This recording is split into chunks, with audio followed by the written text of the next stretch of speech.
एक घर जहां 15 साल तक रोज झगड़े होते रहे, एक पत्नी जो बार बार मदद मांगती रही, दो बच्चे जो बचपन से अपनी मां पर होते कथित अत्याचार देखते रहे, और एक पति जिसके बारे में परिवार का आरोप है कि वह सालों से शक, हिंसा और धमकियों के सहारे घर चला रहा है। इंदौर में पोस्टल असिस्टेंट उर्मिला सैनी की हत्या अब सिर्फ एक मर्डर मिस्ट्री नहीं, जांच जैसे जैसे आगे बढ़ रही है वैसे वैसे सामने आ रही है एक ऐसी कहानी जिसमें कई चेतावनियां थी, कई शिकायतें थी, लेकिन आखिर में बचा सिर्फ एक खून से सना घर और दो बच्चों की उजड़ी हुई दुनिया। इंदौर के मनोरमागंज की डाक कुंज कॉलोनी में रहने वाले लोगों के लिए वो दिन किसी और दिन जैसा ही शुरू हुआ था। किसी को अंदाजा नहीं था कि कुछ घंटों बाद इसी कॉलोनी का एक घर पूरे शहर में चर्चा का विषय बन जाएगा। घर के अंदर उर्मिला सैनी थी, पोस्ट ऑफिस में नौकरी करने वाली, दो बच्चों की मां और परिवार के मुताबिक पिछले कई सालों से एक ऐसे रिश्ते को ढो रही थी जिसमें भरोसे की जगह केवल सिर्फ शक ने ले ली। पुलिस की शुरुआती जांच और परिजनों के आरोपों के मुताबिक आरोपी पति अखिलेश सैनी को सालों से पत्नी के चरित्र पर शक था।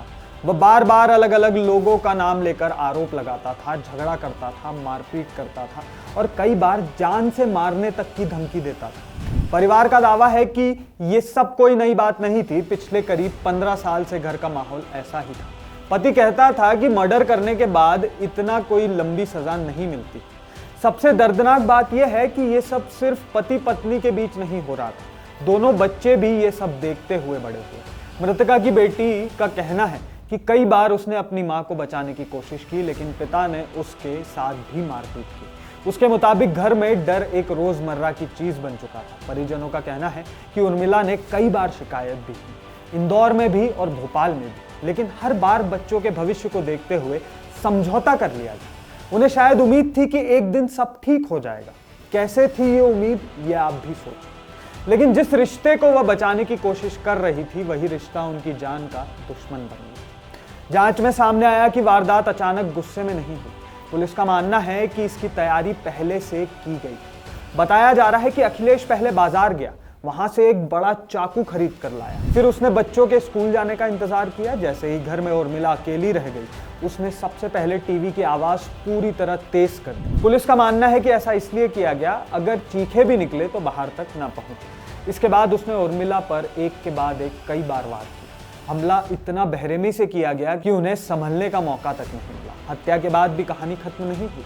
पुलिस के मुताबिक आरोपी सीधे बच्चों के स्कूल पहुंचे। उसने बेटे को एटीएम कार्ड और कुछ सामान दिया, कहा कि वह और उसकी मां भोपाल जा रहे हैं, इसलिए दोनों बच्चे मौसी के घर चले जाएं, लेकिन किस्मत को शायद कुछ और ही मंजूर था। बेटी पहले अपने घर पहुंची, दरवाजा खोला तो अंदर टीवी बहुत तेज आवाज में चल रही थी। कमरे में मां खून से लथपथ पड़ी हुई थी। एक बेटी अपनी मां को इस हालत में देखती है।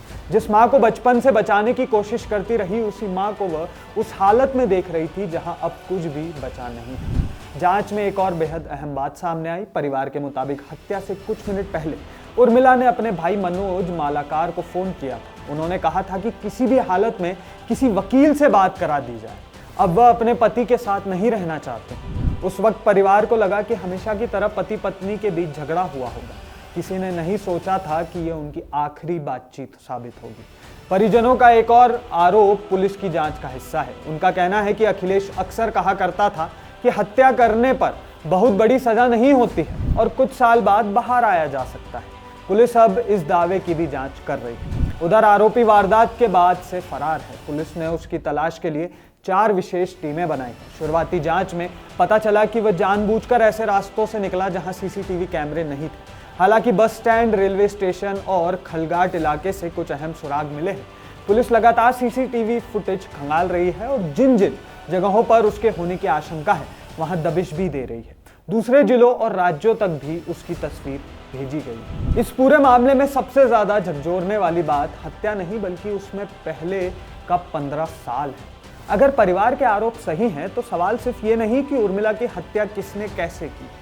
सवाल यह भी है कि क्या इतने सालों तक मिल रहे कथित हिंसा के संकेतों को समय रहते गंभीरता से लिया जाता तो क्या आज उर्मिला जिंदा होती। इस सवाल का जवाब जांच और अदालत तय करेगी। लेकिन इतना तय है कि इस वारदात ने 2 बच्चों से सिर्फ उनकी मां नहीं छीनी, उनसे वह भरोसा भी छीन लिया कि घर हमेशा सबसे सुरक्षित जगह होता है।